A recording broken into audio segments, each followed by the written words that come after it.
जैन बच्चों, कैसे हैं? उम्मीद है आप सब अच्छे होंगे, अच्छे से पढ़ रहे होंगे। आज हम 9th क्लास की नया चैप्टर शुरू करने जा रहे हैं जिसका नाम है दो चरों वाले रैखिक समीकरण। ठीक है, ये नया चैप्टर है और ये इस क्लास का मतलब कक्षा का चौथा चैप्टर है ये। ठीक है, तीसरा चैप्टर जो है वो हम बाद में कराएंगे क्योंकि 10th क्लास में भी उसका क्रम जो है वो इन चैप्टरों के बाद का ही है, तो हम वो बाद में कराएंगे। पहले ई वाला करा रहे हैं। ठीक है, तो ये चौथा चैप्टर है दो चरों वाले रैखिक समीकरण। दो चर कैसे होते हैं? वेरिएबल्स होते हैं जिनके मान हमेशा बदलते रहते हैं, एक जैसे नहीं रहते हैं, उनको कहते हैं वेरिएबल्स। और चर क्या होते हैं? अचर क्या होते हैं? चर तो ये हो गए, और अचर क्या होते हैं? वो कांस्टेंट होते हैं, नियत होते हैं, संख्याओं में होते हैं ऐसे। ठीक है, वो होते हैं नियत। चर बदलते रहते हैं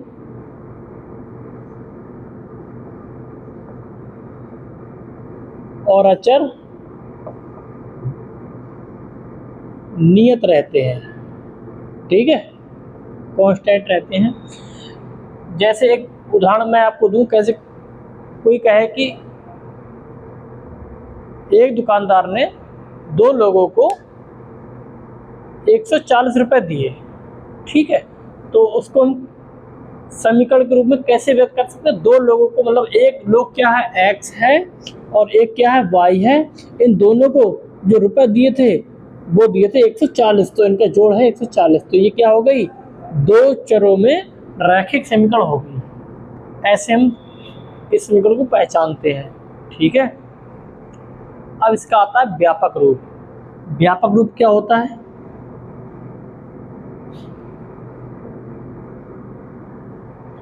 इसका आता है व्यापक रूप। व्यापक रूप होता है ax प्लस by बराबर या प्लस c बराबर 0। ये क्या है? व्यापक रूप में है दो चरों में रैखिक समीकरण। ठीक है, दो चरों में रैखिक समीकरण। ठीक है, जहां ये ए बी और सी, ए कोमा बी कोमा सी क्या है? Belongs to are. आर माने वास्तविक संख्याएं, रियल नंबर, वास्तविक संख्याएं। ठीक है, वास्तविक संख्या कौन सी होती है? समस्त परमेय एवं अपरमेय संख्याओं को वास्तविक संख्या कहते हैं। ठीक है, तथा इसी के साथ ए कॉमा बी ये दोनों कभी भी 0 के बराबर नहीं होंगे। ना तो ये 0 होगा, ना तो ये 0 होगा। अगर एक भी 0 हो गया तो वो एक चर रैखिक समीकरण हो जाएगी। दोनों 0 होगा तो समीकरण रहेगी नहीं, प्रदान हो जाएगा तो वो। ठीक है, तो ये दोनों कभी भी 0 नहीं होंगे, यानी x का गुणांक a, y का गुणांक b, ये कभी भी 0 नहीं हो सकते। ठीक है, तभी रैखिक समीकरण कहलाएगी। ठीक है, अब हम आगे के एग्जाम्पल इसमें देखते हैं।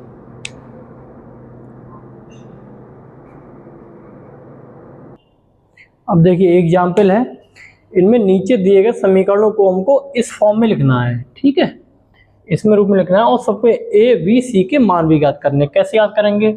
सबसे पहले हम इस रूप में इसको बना लेंगे। कैसे? देखो 2x प्लस 3y, जो 4.37 है, इसको इधर ले आओ। इधर लाएंगे, इधर प्लस में, इधर ये आ जाएगा माइनस में। 4.37 बराबर 0। अब ये क्या हो गया? इस फॉर्म में हो गया। अब उससे तुलना कर लेंगे, ax plus by plus c बराबर 0 से तुलना करने पर, तुलना कर रहे हैं तो a की जगह पे क्या है? x का गुणांक यहाँ है, x का गुणांक यहाँ पर क्या है? 2 है। a बराबर 2 हो जाएगा। b बराबर y का गुणांक b है, y गुणांक यहाँ पर 3 है। c बराबर, c का मान यहाँ पर, यहाँ तो c है, यहाँ पर c का मान क्या? देखो यहाँ प्लस है ना, तो यहाँ पर भी प्लस होगा, तो यहाँ पर प्लस करके ब्रैकेट में लेंगे, यानी कि c का मान यहाँ पर क्या है? माइनस का 4.37 ये इसका मान है। ठीक है, अब ये देखो ये भी इस फॉर्म में बनाएंगे, इस फॉर्म में बनाएंगे तो ये से इधर ले आएंगे, x इधर प्लस का इधर आ जाएगा माइनस का 3y माइनस का 4 बराबर 0। अब ax plus by plus c बराबर 0 से तुलना करने पर, तुलना हम जब कर रहे हैं तो x का गुणांक यहाँ पर a है, यहाँ पर क्या है वो 1 है, कुछ नहीं तो यहाँ पर क्या है 1 है, यहाँ पर v का गुणांक कितना है, y का गुणांक कितना है यहाँ पर वो है माइनस का √3, यहाँ पर c क्या है, c है माइनस का 4, ये आंसर है इसका। अभी देखो ये इसे बनाओ तो ये उधर ले जाएंगे तो 5x माइनस 3y ये प्लस में उधर पहुँच जाएगा माइनस का 4 बराबर 0। तो ax plus by plus c बराबर 0 से तुलना करने पर। ठीक है, देखो अगर इसको पूरा इसमें प्लस में लिखेंगे ना तो पता कैसे लिखेंगे, इसको ऐसे भी लिख सकते हैं 5x प्लस का माइनस का 3 इंटू वाई प्लस का माइनस का 4 बराबर 0। ऐसे लिखो चाहे ऐसे लिखो, एक ही बराबर एक ही बात है। तो ए की जगह क्या हो जाएगा, a बराबर 5 और v बराबर माइनस का 3 तुलना करना है तो, और c बराबर माइनस का 4। ठीक, ये इसका आंसर है। ये देखो ये उस फॉर्म में बनाएंगे तो y इधर ले आओ 2x माइनस वाई बराबर 0। देखो यहाँ पर क्या है 2x माइनस वाई, यहाँ पर c का मान कोई नहीं तो यहाँ पर हम लिख सकते हैं 0 बराबर 0। तो ax plus by plus c बराबर 0 से तुलना करने पर।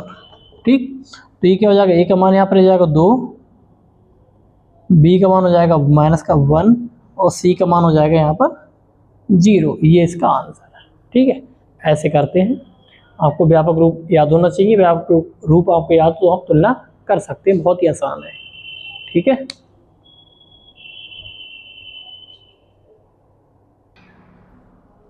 देखिए अगला एग्जाम्पल है, इनको हमको दो चरों वाले समीकरण के रूप में व्यक्त करना है। कैसे व्यक्त करेंगे, देखो इसमें तो एक ही चर है सब में, लेकिन इसको भी हम व्यक्त तो कर ही सकते हैं ना, है नहीं इसका अलग प्रश्न है, व्यक्त तो कर सकते हैं ना। कैसे करेंगे हम, देखो x माइनस 5 इधर ले आओ प्लस का 5 बराबर 0। अब y का मान यहाँ पर कुछ नहीं है तो यहाँ पर y का मान, y का गुणांक यहाँ पर कुछ नहीं तो y गुणांक 0 होगा, 0 इंटू वाई प्लस 5 बराबर 0 और ax plus by plus c बराबर 0 हो गया। ये आंसर है। ये देखो 2 इधर ले आओ तो माइनस का 2 बराबर 0, यहाँ पर x का गुणांक कुछ नहीं तो x का गुणांक क्या हो जाएगा 0 हो जाएगा, 0 इंटू एक्स प्लस का y माइनस का 2 बराबर 0। ये भी व्यक्त हो गया। ये व्यक्त करो कैसे, 2x 3 इधर ले आओ माइनस का 3 बराबर 0, तो 2x y का गुणांक 0 है तो 0 इंटू वाई माइनस का 3 बराबर 0। ठीक, अब इसे भी कर लो तो 5 2 इधर ले आओ माइनस का 2 बराबर 0। ठीक है, अब y x का गुणांक 0 into X plus 5y minus का 2 बराबर 0। ये भी देखो व्यक्त हो गया, नहीं हो गया, सब व्यक्त हो गया। ऐसे ही करना है। ठीक है, सिंपल है। अब इतने सवाल करके आप एक्सरसाइज या प्रश्नावली 4.1 होमवर्क में पूरी कर सकते हैं। ठीक है,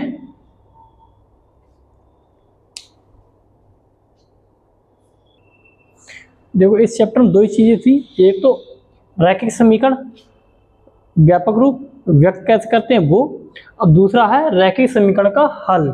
बस ये लास्ट टॉपिक है, इसमें चैप्टर समाप्त, छोटा सा चैप्टर था।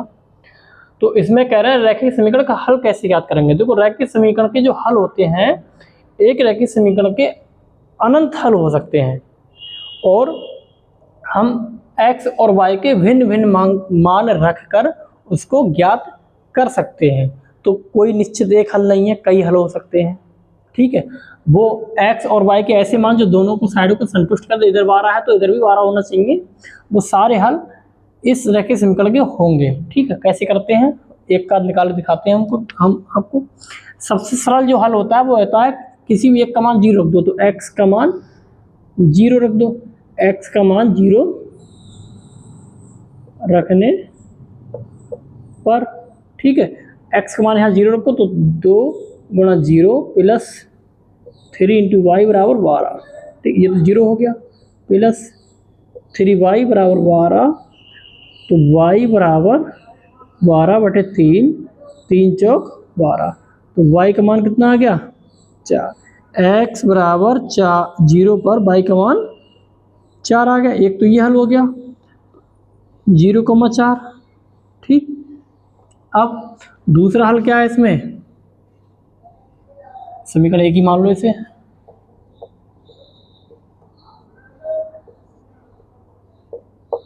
ठीक, अब समीकरण एक में अब y का मान 0 रख लो, अब y का मान 0 रख लो। ठीक है, y का मान 0 रख लो, कैसे करेंगे हम, 2x प्लस 3 इंटू वाई का मान 0 बराबर 12, तो 2x ये तो 0 हो गया बराबर 12, तो x बराबर ये तो 0 खत्म 12, यह दो गुणांक में है, ये भाग में हो जाएगा, 2 छंग 12, x बराबर कितना आ गया 6 आ गया। तो y बराबर 0 पर x का मान 6 आ गया, यानी कि 6,0। एक ये हल हो गया और एक ये हल हो गया। ठीक है, अब हम इसमें रख के देखें, देखो ये समीकरण है ना, 2x प्लस 3y बराबर 12, यहाँ पर क्या रखें कि दोनों बराबर हो जाए, ये 12 हो जाए, ये 12 हो जाए। देखो यहाँ पर क्या कितना मान रखेंगे 2, यहाँ पर देखो ये पता हम अगर 6 बना लें, ये भी पता अगर हम 6 बना लें तो ये 12 हो जाएगा, 6 से 12, तो ये 6 कैसे बनेगा, 2 की गुणा हम करेंगे 3 से, यहाँ पर 3 की गुणा करेंगे 2 से, तो 2 गुणा 3 प्लस 3 गुणा 2 बराबर 12, 3 दूनी 6, 3 दूनी 6 बराबर 12, और 6 से 12 बराबर 12। इसका मतलब क्या है, x के बराबर 3 और y के बराबर 2। एक तो हल ये हो गया, x बराबर 3 और y बराबर 2, यानी 3,2। एक हल ये हो गया, 3 हल आ गया। ऐसे ही हम भिन्न भिन्न मान रख के इसके कई हल ज्ञात कर सकते हैं। ठीक है, कई हल हम ज्ञात कर सकते हैं। ठीक है,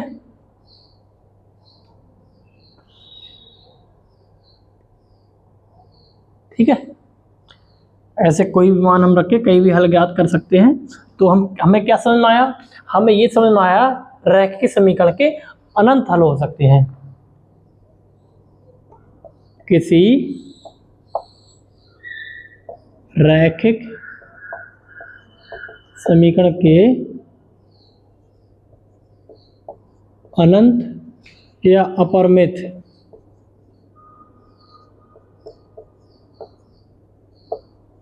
हल हो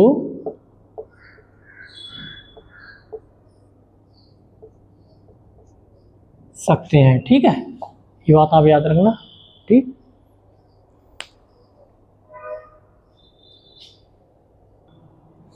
देखो हमको इस रैखिक समीकरण के 4 अलग अलग हल ज्ञात करने हैं। कैसे ज्ञात करेंगे, देखो x प्लस 2y बराबर 6।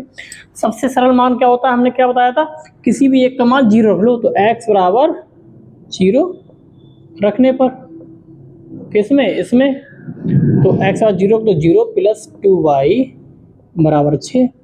तो y बराबर कितना हो गया, 2y बराबर 6। y बराबर कितना हो गया, 6/2, 2 3 6।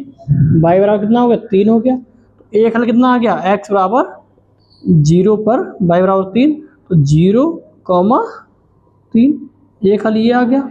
दूसरा हल कैसे आएगा, y बराबर 0 रखने पर, किसमें, इसमें, तो x प्लस 2 इंटू वाई के मान 0 बराबर 6। x प्लस 0 बराबर 6।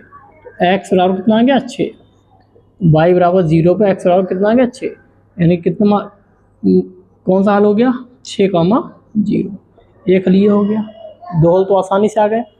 तो हल ज्ञात करने लॉजिक्स कैसे, देखो x प्लस 2y बराबर 6। हम क्या इनमें क्या क्या रखें कि 6 आ जाए। देखो इसका मान, y का मान अगर हम 2 रख दें, ठीक, तो 2 दूनी 4, और x का मान भी हम 2 रख दें, 4 और 2 6 हो जाएगा। जैसे 2 प्लस 2 गुणा 2 बराबर 6, 2 दूनी 4 बराबर 6, 4 और 2 6 बराबर 6। यानी कि x का मान 2 और y का मान भी 2। एक हल ये आ गया, 3 हल आ गया। एक हल और याद करना है, कैसे, ऐसे देख लो, x प्लस 2y बराबर 6। ठीक, अब अगर हम इसका मान कितना लिख दें, 1 रख दें, तो 2 एकम 2, और इसका मान कितना, 4 रख दें, 4 और 2 6 हो जाएगा। तो x मान 4 प्लस 2 गुणा 1 बराबर 6। 4 प्लस 2 एकम 2 बराबर 6, 4 और 2 6 बराबर 6। तो x का मान कितना आ गया, x का मान कितना है, 4, और y का मान कितना है, 1। एक हल ये आ गया, चारों हल आ गए। यानी कि 0, एक साथ लिख लो, 0,3 दूसरा हल है, 6,0 तीसरा हल है, 2,2 चौथा हल है, 4,1। ऐसे ही और भी हल ज्ञात कर सकते हैं, लेकिन हमें 4 ज्ञात करने थे, चारों हल ज्ञात हो गए, ये आंसर है। ठीक है, ऐसे करते हैं।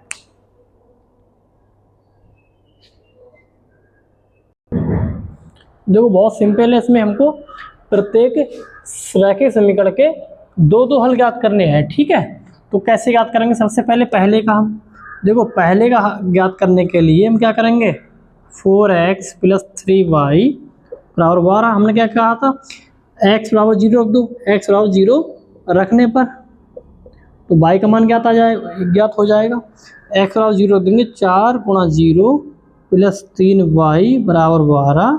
ये तो 0 हो गया, प्लस 3y बराबर 12। तो y बराबर कितना हो गया, 12/3 चौक 12। तो y का मान कितना आ गया, 4 आ गया। तो एक हल क्या आ गया, 0,4। दूसरा हल ज्ञात करने के लिए क्या करेंगे हम, y बराबर 0 रख देंगे इसमें। ठीक है, तो y बराबर 0 रख दे, तो 4 into X plus 3 into Y की जगह पर 0 बराबर 12।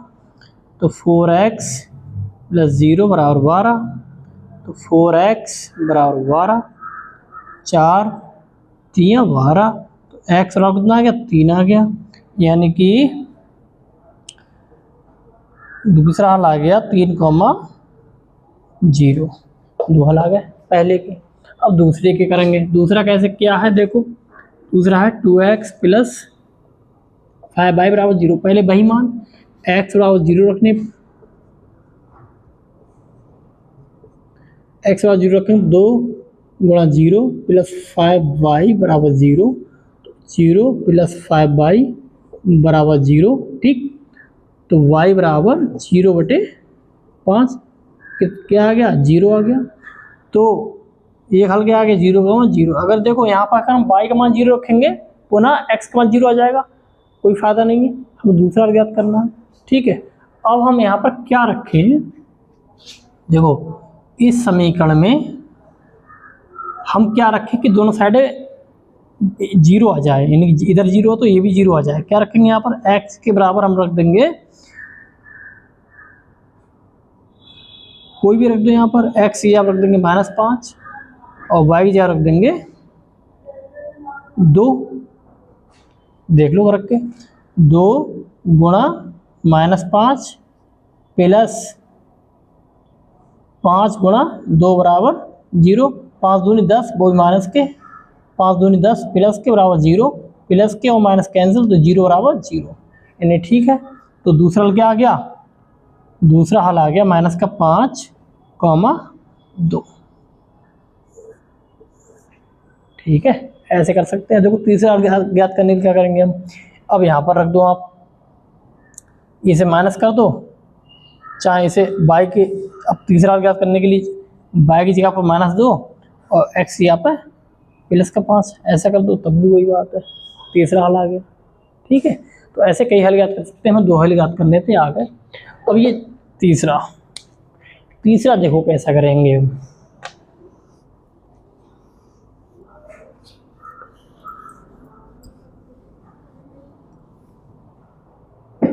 देखो तीसरा हल करने के लिए क्या करेंगे हम, देखो 3y + 4 बराबर 0, x के गुणांक कितना 0 × x प्लस का 3y प्लस का 4 बराबर 0। एक तो मान, इसका एक तो मान ऐसे आ जाएगा, 3y माइनस पे प्लस का 4 उधर पहुंच जाएगा -4। ठीक, तो y बराबर -4/3। तो यहाँ पर x का मान 0 है, y का मान कितना आ गया -4/3। एक तो हल ये आ गया। दूसरा हल कैसे आएगा, देखो 3y + 4 बराबर 0, x का गुणांक 0 × x प्लस का 3y प्लस का 4 बराबर 0। अब देखो x का मान हम कोई भी रख दो, चाहे हम 1 रख दें, 2 रख दें, कोई भी रख दे, बात बराबर। x के बराबर हम 1 रखने पर,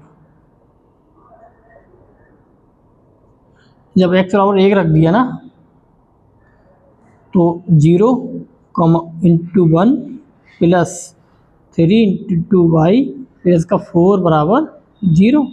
ठीक, तो 0 की 1 से गुणा करेंगे 0 हो जाएगा, 3y माइनस का 4 बराबर 0, तो 3y बराबर प्लस का 4 उधर पहुंच जाएगा -4, तो y का मान कितना आ गया -4/3। देखो x बराबर हमने 1 रखा, तब भी y का मान कितना आ गया -4/3 आ गया। तो एक हल ये, एक हल ये, तो x का मान कोई भी रखोगे y का मान सेम ही आएगा, कितने भी हल ज्ञात कर सकते हैं हम इससे। ठीक है, अब हमारे सारे कॉन्सेप्ट और एग्जाम्पल हो गए हैं। आपको एक्सरसाइज यानी कि प्रश्नावली 4.2 भी होमवर्क में करनी है। ठीक है, तो दोनों एक्सरसाइज होमवर्क में करनी है, ट्राई करना, हम दोनों करवाएंगे। ठीक है, मिलते हैं अगली क्लास में। जय हिंद।